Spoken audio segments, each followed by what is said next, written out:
ఎవరికైనా ఎవరు ఉండేది కాదు ఇక్కడ భూమి మీద. కానీ ఎంగేజ్లో చనిపోవడం అనేది చాలా బాధాకరం. అలాగే సినిమాలో మంది డైరెక్టర్ కూడా హార్ట్ అటాక్ తోటి చనిపోవడం, కేసు సాయంత్రం 3 సినిమాలు చేశారు, అతనికి హార్ట్ అటాక్ తోటి చనిపోవడం. సో అదొక్కటే ఒక్కటి కాదు, చాలా బాధాకరమైన. 35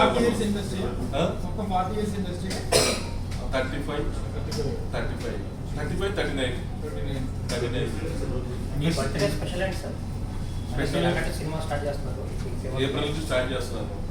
బర్త్డే సెలబ్రేషన్ అంటే ఒక 9 years గ్యాప్ వచ్చింది. 9 years నుంచి బర్త్డే చేసుకుంటున్నాను దేవనాథ్ ఫౌండేషన్.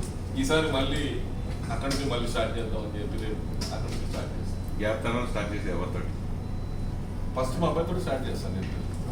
తర్వాత అందరి హీరోలతోటి కథలు బట్టి ఈ రోజున్న పరిస్థితులను బట్టి సినిమాలు చేయాలి. 9 years గ్యాప్ రీజన్ ఏంటంటే ఇండస్ట్రీలో పరిస్థితులు బాగోలేదు. ఇండస్ట్రీ ఎప్పుడు ఇంత మన తెలుగు ఫిల్మ్ ఇండస్ట్రీ కానీ మన ఈ 9 years ఇంకా గ్రో అయ్యి ఇంకా చాలా పెద్ద రేంజ్కి వెళ్ళింది తెలుగు ఫిల్మ్ ఇండస్ట్రీ. గ్యాప్ తీసుకోవడానికి పిల్లలు బయట సినిమాలు చేస్తారు.